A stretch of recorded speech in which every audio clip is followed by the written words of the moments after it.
नमस्कार। एफटीवी हिंदी में आप सभी को सुस्वागतम। जी हाँ, प्रधानमंत्री नरेंद्र मोदी की ओर से देश भर में समान नागरिक संहिता लागू करने के वकालत के बाद ये मुद्दा एक बार फिर से गर्म हो गया है।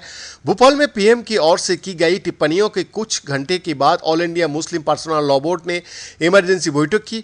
ऑनलाइन इस बैठक में बोर्ड ने प्रस्तावित कानून का विरोध करने और लॉ कमीशन का समझ अपनी बात को और अधिक सशक्त ढंग से रखने पर सहमत हुआ है। इसका साथ साथ शरीयत कानून का ड्राफ्ट लॉ कमीशन को सौंपने का भी फैसला किया है। हिंदुस्तान टाइम्स का रिपोर्ट के मुताबिक यूसीसी को लेकर पीएम को बयानों पर प्रतिक्रिया देते हुए प्रमुख मुस्लिम धार्मिक नेताओं में से एक और बोर्ड का सदस्य मौलाना खालिद रशीद ने कहा है कि AIMPLB समान नागरिक संहिता को पुरजोर तरीका से विरोध करेगा, लॉ कमीशन का सामने पूरी मजबूती से अपनी बात रखेगा और सरकार के प्रस्तावित कदम का मुकाबला करने के लिए रणनीति बना रहा है। उन्होंने आगे कहा, पिछले कई सालों से राजनेता चुनाव से ठीक पहले समान नागरिक संहिता का मुद्दा उठाता रहा है। अब यह मुद्दा 2024 का चुनाव से ठीक पहले एक बार फिर से सामने आया है।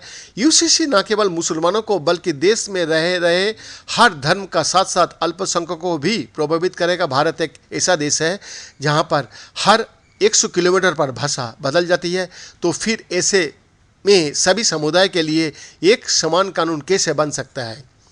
मौलाना ने कहा है कि इस देश में हर धर्म और संप्रदाय को लोग विवाह जैसे समारोह करने का अपना एक अलग तरीका है। संविधान में देश का हर नागरिक को समान आस्था और जीवन शैली का पालन करने का स्वतंत्रता मिले हुई है। ऐसे में सरकार एक देश एक कानून कैसे बना सकता है।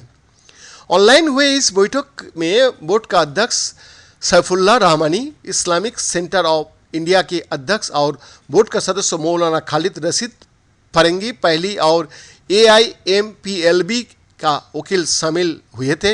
इस बैठक में बोर्ड की ओर से लॉ कमीशन को सामने पेश किए जाने वाले डॉक्यूमेंट्स पर भी चर्चा हुआ और उसे अंतिम रूप दिया गया। दरअसल प्रधानमंत्री नरेंद्र मोदी ने मंगलवार को मध्य प्रदेश का भोपाल में बीजेपी का बूथ कार्यकर्ताओं को संबोधित करते हुए यूनिफॉर्म सिविल कोड का जिक्र किया। पीएम ने कहा कि देश के कुछ राजनीतिक दल वोट बैंक की राजनीति को लिए इसका विरोध कर रहा है। आखिर एक परिवार में दो कानून कैसे हो सकते किया और कहा, खुद सुप्रीम कोर्ट समान नागरिक संहिता लाने की बात कहता है और कहता रहा भी था। इसका बाद भी कुछ लोग इसका विरोध कर रहा है। पीएम ने अपनी स्पीच के दौरान पसंदीदा मुसलमानों को भी मुद्दा उठाया और कहा कि सालों से उनका शोषण होता रहा। मदन दास का report, FTV Hindi, Delhi, India.